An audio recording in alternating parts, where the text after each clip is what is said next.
AHSOKA Part 4 has come and gone, and it's a big episode. It gave us a lot of the things that we've been theorizing about, hoping for, and some things we didn't get that people have been theorizing about. I realized that this whole teaching Sabine to be a Jedi thing is a farce. It's really something just to drum up controversy. I don't think that there's anything there. I think the dialogue in this episode proves it. Yeah, the beginning of the episode I was a little bit hesitant with. It was a lot of that master and apprentice stuff. We got the heir to the empire line, and someone who's read the book, this does not compare. So we started off a little bit wonky for me, continuing where we left off last episode. But then after that, I was pretty happy with what we got once the action started kicking off. We got the throwdowns. We got Sabine versus Shin, and we got Ahsoka versus Merrick. And again, what did you think about that whole Merrick reveal? Because he really turned out to be literally nothing. Yeah, I was interested with why that happened when he died. I just had to laugh with how much the internet's been running with that character, and it's nothing at all. Yeah, I thought it was really interesting that during that reveal of him being, basically a fart in the wind, while Sabine and Shin were fighting, they both stopped to pay attention to that. And I'm just like, why? Why are we doing that? We're supposed to be fighting for our lives here. Forget that guy that, was just a fart in the wind. Keep fighting. Yeah, and we got the face off between Shin and Sabine, which also kind of ended off like a fart in the wind. It didn't end off very, very satisfying for me. What did you think? I mean, she had her armor on. She had her Mando armor on, so she wasn't going to get stabbed like she did previously. The only thing that could have happened to her was that she lost her head because she didn't have her helmet, which they kind of wanted to tell us that, yeah, there's some risk here. That's why they kept focusing on the helmet from time to time. But she didn't lose her head, and she was trying to go for it. Shin did try to go for her head during the fight, so at least that was commendable. Still, I don't know if there was any real stakes there. She did kind of make like she was going to use the Force, and of course, Shin has a line, "You have no power." And Sabine basically uses one of her Mando tricks to get out of that situation. I was a little bit confused with how that helmet came off. It felt like it was just something, they wanted to show her face and add a little bit of stakes to this fight. But honestly, they've sent Shin after these girls how many times? We know this is not gonna go anywhere. Mm-hmm. So I was happy with the fight that we got near the ending with your favorite character. We got a lot of him. Baylan, yeah. I still feel like he's the most interesting thing in the show. If we're comparing shows, Andor, which I also didn't have great feelings about, at least there was a character in Luthen Rail that I actually had some interest in. I have similar interests in Baylan, and during his fight with Ahsoka, he says, "Hey, Anakin thought very highly of you," and she responds, "Well, he never mentioned you." So we don't get paid off very much there. So there's still more of a mystery to him. And also he says that he's wanting to create something once Thrawn comes back to start his war. That's very interesting. So we're still waiting, at least I am, with bated breath to find out what is it that this guy's motivation is. And you know what? This episode really did sell me on this character because we hadn't seen much of him before this, but every line that came out of his mouth just stole the show. I think that Ray Stevenson was the standout for me this episode, and ended up beating Sabine with just his words. Oh my God.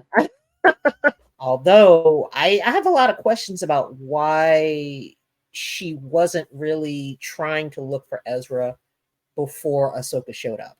I feel like if you feel like Ezra is your only family, then you need to be doing something more than just shucking your responsibilities and showing up at a speech that you committed to.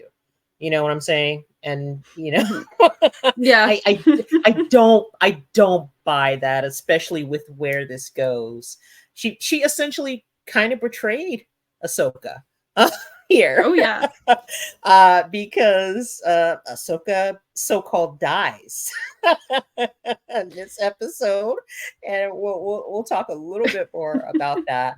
But yeah, she asked Sabine to destroy the map, and they had a conversation before, like, there's going to come a point where we're going to have to do the right thing. There's a possibility we might not be able to get to Ezra. They settle on, oh yeah, we're on the same page basically, but when it comes down to it, Sabine lets her get killed.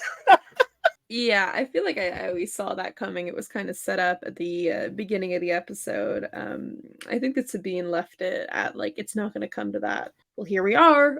This girl just did not know what to do. And I mean, I think that it really hit her when she heard that Hera was there. These are the consequences of her own actions. Yeah, I feel like this episode proved to me that there is no way that they're actually serious about this whole Jedi thing. This is the reason why the Jedi took the children early, because their minds were still, malleable, still moldable. Sabine is about what, 30 years old at this point.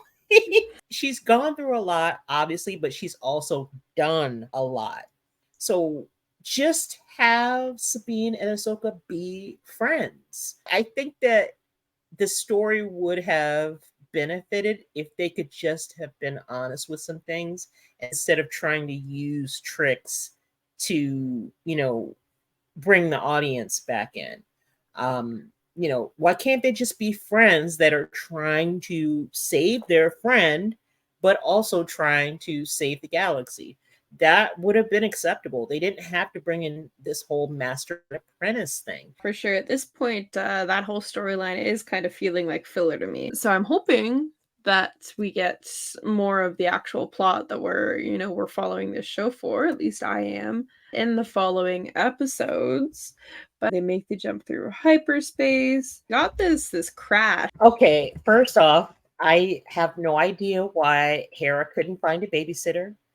And she brought Jason into this dangerous situation, because we see that some of the X-Wings get damaged. I think we probably lost a couple people when they put the hyperdrive machine on. And then of course we get the obligatory from Jason, "Mom, I have a bad feeling about this." I agree. I don't know why Jason was there. I think that they're probably setting him up for, the potential to have something with him in the future. And we had Carson Teva. He came back. Other than that, I'm wondering what the New Republic is going to do. Hera basically was breaking protocol. So what's the New Republic going to do now? I'm curious about that. For sure. I'm not sure where they're going to go from here, because obviously they can't follow this ship through hyperspace. So I'm not sure why that was included, if not just for, like you said, the fallout that's going to happen because she did disobey direct orders. Yeah, after that, we get something very exciting. A live action World Between Worlds. Some Anakin. What was your initial reaction to this? Well, she died again. So we're in the World Between Worlds, and there's obviously something off about this Anakin that we're getting. But his face, it just looked off to me. I felt like it looked worse than the Luke that we got in Mando season 2, finale. What did you think about how he actually looked? He looks a little bit funky. I definitely agree. He's not a Force ghost, but just the de-aging, I think something they tried to do it, which is cool. It does just look a little bit off for me though. That's the first thing that I noticed when I saw him. I got excited when I heard him say, "Hey, Snips," but then the actual the visual of seeing him, I was taken aback a little bit. I have to say, even though Luke looked horrible in that episode, I did not care. In this episode with Anakin, I did care. And with the music, that they chose, the Vader music, they were trying to tell us, oh, something's not right here. I just don't have the same type of feeling. I didn't get emotional when I saw Anakin, but I definitely did when I saw Luke, even though he looked bad. I totally understand that, and I wouldn't say I got emotional, but I definitely did get excited. And we did end on kind of an ominous note, so my mind immediately went to like, okay, what's happening here? You know, we could get them kind of going through the world between worlds, you know, exploring some of that. Or, you know, I think what they might do is get Ahsoka to travel to wherever, you know, Sabine, Thrawn, how that ends up, and they're going to connect those two storylines. But I'm really interested with why Anakin's even here, where they're gonna go with that. Do you have any theories? Well, I mean, there's plenty of leaks and stuff out there. I guess spoilers, guys. Spoilers, possible spoilers. We're apparently going to Mustafar, is what we've been Mm. hearing, and we're possibly going to have Ahsoka and Anakin actually fighting instead of Obi-Wan and Anakin. When I heard about that leak, I was just like, I don't know if I need this.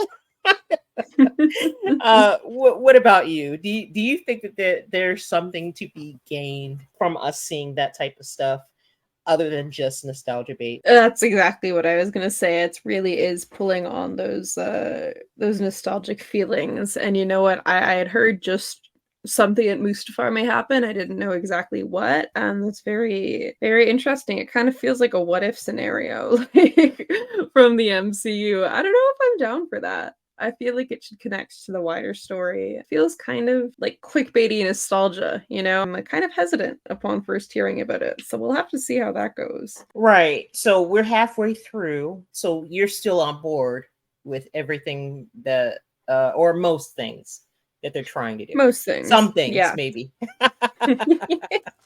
Maybe I'm Yeah, overestimating a little bit. I appreciate what they're trying to do. The execution isn't perfect. For the most part, I am enjoying the story, and I'm excited to continue to see where we go. This episode is one of the better ones for me so far. I would probably give it an 8 out of 10. How about you? I'll be generous, and I feel like it's generous because I still have a lot of problems with this episode. I'll give it a 7. I feel like I want to give it something lower, but I almost feel like I can't because I still have some curiosity about what's going on with Ray Stevenson's character, Balin Skull, and Shin. I definitely have some curiosity about what's going to happen with Anakin, but it does bother me, the world between worlds thing. It just feels like the get out of jail free card at this point. That's what it Yeah. feels like. All right. You know what? That's better than I expected. So I'm happy to hear that. And we'll definitely be talking next week about episode 5. So be sure to catch that. Let us know in the comments below what you thought of this episode. If you, you know, agree or disagree, give us a like and be sure to subscribe.